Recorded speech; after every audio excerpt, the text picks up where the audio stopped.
एका दादाने कमेंट केली होती की माडग्याला एवढी लाखोमध्ये जाते तर तिचं मटण किती किलो म्हणजे कसा किलो असेल। तर कसं आहे ना की आपण मेंढी वगैरे पालन करतो आणि मेंढ्या जेव्हा विकतो त्यावेळेला जेव्हा खाटीक मेंढ्यांच्या मानावर सुरी ठेवतो ना त्यावेळेला मात्र त्याचा मटण कुठलीही जात असू दे आणि कितीही लाखात असू दे तिचा मटण 750 रुपये किलोनीच जातो।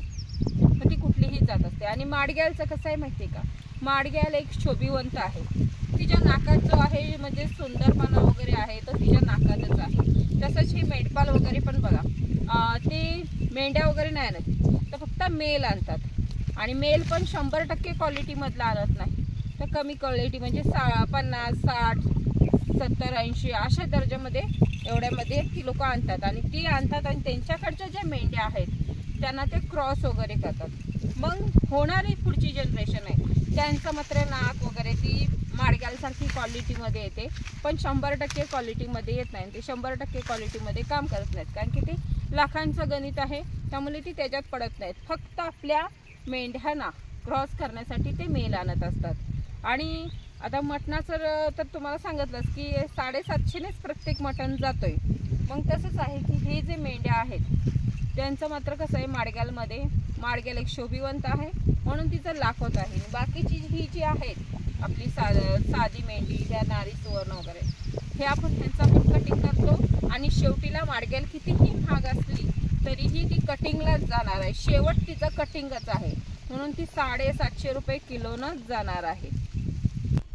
माडग्याल म्हणजे एक ब्रँड झालेला आणि ब्रँड बघा कधी पण म्हणजे एखाद्या गोष्टीला जर जास्तच व्हॅल्यू यायला लागली की तिची प्राइस वाढत जाते। तसंच ही माडग्याल जी जात आहे ती एक ब्रँड बनलेली आहे। बाकीच्या नाही तर बोललं तर मेंढ्या ज्या आहेत त्या सगळ्या सेमच आहेत आणि सारख्याच आहेत पण फक्त तिच्या नाकात जो सुंदरपणा आहे तसंच आणि प्रत्येक माडग्याल असली ना 100% असली तरी पण प्रत्येक मेंढी तिला जो होणारे पिल्लं आहेत ती सगळीच अगदी ओरिजिनल होतात असं नाहीये। तर कसं आहे की जी हे नाकाचा सेप आहे त्यांचा तो तोंडापासून डोक्यापर्यंत असा विळ्याचा जो आकार असतो त्या विळ्याच्या आकारासारखा जर असेल तर ती जी बाकीची आहेत ती सगळी म्हणतात की अगदी 100% मध्ये ओरिजिनल आहे।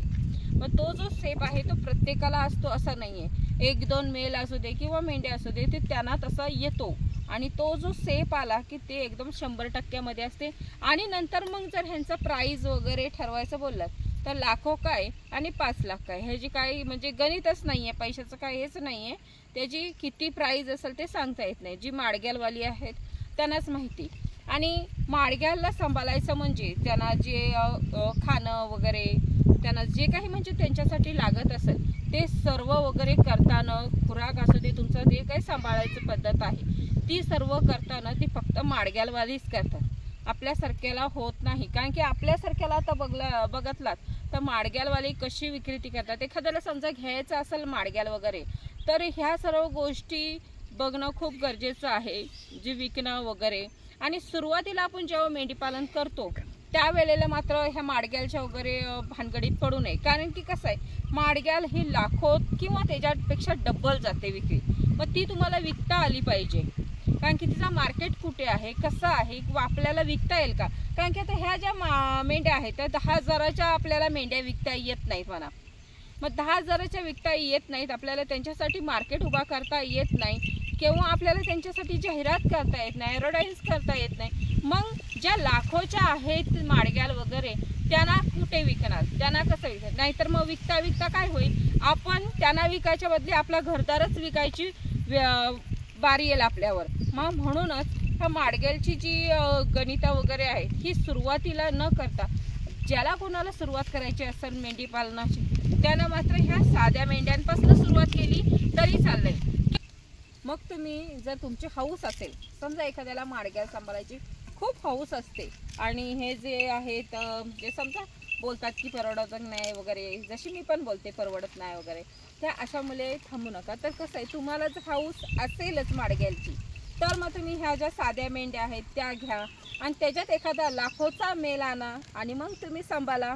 लाखोचा मेल आणून सांभाळून तर बघा मग साध्या मेंढ्यांना क्रॉस करा। मग ती क्वालिटी वगैरे कसं काय असेल ते तुमचं तुम्ही ठरवा त्याला मार्केट वगैरे। मग समजा ह्या ज्या मेंढ्या आहेत त्यांच्यासाठी कटिंग मार्केट वगैरे खूप चांगलं आहे अगदी काही म्हणजे प्रॉब्लेम येत नाही। तसंच आमचे जे मित्र आहेत मेंढपाळ आहेत ती पण आणतात। त्यांच्याकडे आता बघा कसं आहे, दरवर्षी जसं आपण मेल चेंज करतो ना तसं ती पण मेल चेंज करतात। मग त्या पण आता त्यांच्याकडे 60,000चा मेल आहे। मग आता जी होणारी जनरेशन आहे त्यांची म्हणजे कसं, ते माडग्यालचा एक फायदा आहे तो म्हणजे कसं की त्यांची होणारी पिढी जी आहे ती 100% येत नाही, पण त्यांची हाईट, त्यांची जी अशी लांबी वगैरे असते ती खूप छान असते त्यांच्या बॉडीची वगैरे, मग वजन वगैरे व्यवस्थित असतो। त्यामुळे मग मात्र कसं होते की आपण विकतो त्यावेळेला वजन वगैरे चांगलं असतं आणि बघते वेळी मग तसा प्राईज वगैरे। पण ती मेंढपाल भले ह्याचं माडग्यालचा मेल वगैरे आणतात क्रॉस वगैरे करायला, त्यावेळेला अशा विचाराने ते विकत नाहीत की ही माडग्यालच आहे, माझा माडग्यालनी क्रॉस केलेला आहे, मग मी लाखोचा आणलेला आहे, मग मी तेवढ्याच तर त्याने 60चा आणलेला आहे, मग मी 60,000 कसे काढायचे, मग असे महागात विकून काढायचे, अशा विचाराने विकत नाही। कारण की कसं आहे, जर त्यांनी लाखोचा आणला आणि लाखोमध्ये जर विकायला लागले तर मेंढपालांकडून पण कोणीही मेंढ्या घेणार, मेल घेणार नाही विकायला, किंवा मेंढ्या असू दे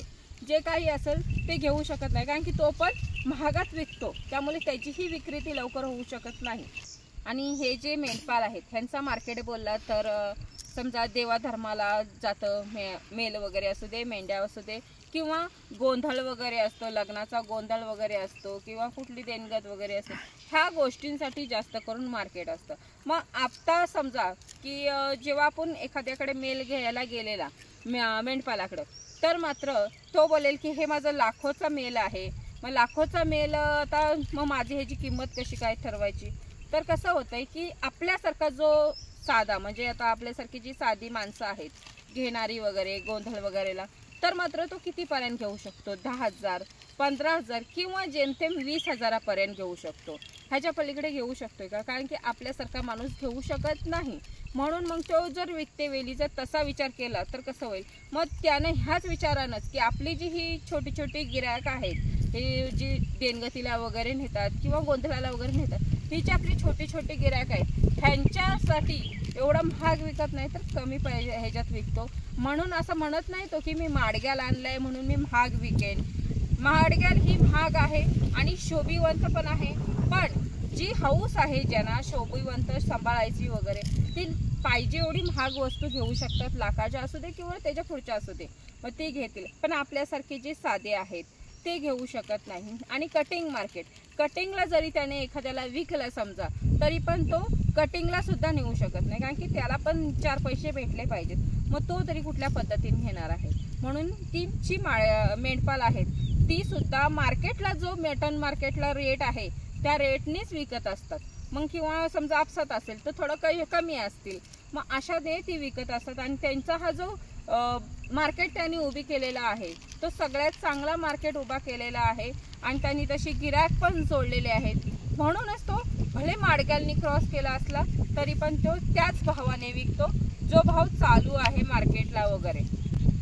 माडग्याल ही विकली जात नाही असं नाहीये, तर माडग्याल जी आहे शोभिवंत आहे तिचं सर्व कसं आहे माहिती का, तिचा मार्केट एक वेगळा आहे। ज्यांना हाऊस असते, शौक असतो अशी माडग्याल, जसं ईदची मेंढे वगैरे सांभाळले जातात, फायटरचे जे आहेत ते सांभाळले जातात, मग तसं ती एक शौक असतो, त्यांना हाऊस असते, त्यांना तसं ते म्हणजे खुराक वगैरे देऊन तसं ते वेगळ्या पद्धतीत सांभाळलं जातं। तसंच माडग्याल सांभाळणारे पण आहेत, लाखोत घेणारे पण आहेत, कारण की शोभिवंत मेंढ्या ह्या माडग्यालच आहेत। आणि माडग्याल हे शोभिवंत असल्याने अशी काही आहेत लोक ज्यांना हाऊस आहे असल्या मेंढ्या सांभाळायची, पण आपल्यासारखं जे आहे ते सांभाळू शकत नाहीत, किंवा आपल्यासारखे आहेत ते साधे विकून म्हणजे विकत घेऊ शकत नाहीत एवढे महाग, कारण की त्यांना जेव्हा मार्केट उभा करायला वेळ येईल त्या वेळेला प्रॉब्लेम येतो। म्हणून जो कोण असं माडग्यालचं वगैरे सांभाळायचं असेल, मेंढी पालन वगैरे करायचं असेल, त्यानं मात्र मग ती अशी जी कोणाला शौक वगैरे असेल, कोणाला हाऊस असेल अशी शोभिवंत मेंढ्या वगैरे सांभाळायची, त्यांनाच विक्री करू शकतो। असं कटिंग मार्केटला वगैरे लाखाच्या मेंढ्या आपण देऊ शकत नाही आणि आपल्याला परवडणार नाही, कारण की आपण घेते वेळेस लाखात घेतो, मग आपल्याला एवढ्या स्वस्तात देणं, म्हणजे तुम्हाला बोलायला गेलं तर एक जुन्या लोकांची म्हण आहे की लाखाचे 12,000 होणे। आता ते लाखाचे 12,000 म्हणजे कसे की नाहीतर आपण लाखात आणायचो आणि विकायला गेल्यावर आपल्याला 10-12 हजार येणे हे आपल्याला परवडणारे नाहीये, कारण की आपण त्यांना तसं सांभाळणार, त्यांच्यासाठी जो खिशातला खर्च करणार आहोत तो वेगळा असणार आहे। मग विचार करा, आपण त्यांच्यावर खर्च केलेला जर आपल्याला आलाच नाही तर मात्र आपलाच माडग्याल होऊन बसायचा। माडग्याल होणं कसं म्हणजे की लाखाचे 12,000 होणे, आपण आणायचं महागाची वस्तू आणि आपल्याकडे येणार फक्त 10 ते 12,000। म्हणून त्याच्यापेक्षा कसं होतं की ह्या ज्या साध्या मेंढ्या आहेत त्या साध्या मेंढ्या आपल्याला देणगतीला जाऊ दे, गोंधळाला जाऊ दे किंवा कटिंग मार्केटला जाऊ दे, आपला कुठंच नुकसान नाहीये, तर ह्यांच्यात फायदाच आहे। मग कसंही गेलं तरी मार्केट त्याच्यासाठी उभाच आहे। मग कटिंगला दिलात कुठल्याही पद्धतीने विका, त्याला तो मार्केट उभा राहिलेला म्हणजे आपल्याला तो मार्केट उभा करता येतो, कारण की तो सोपं आहे। म्हणून ह्या ज्या साध्या मेंढ्या आहेत ह्या सांभाळल्या तर काहीच अडचण नाही, पण जर माडग्याल सांभाळायची असेल तर मात्र तसा मार्केट आपल्याला उभा करणं खूप गरजेचं आहे।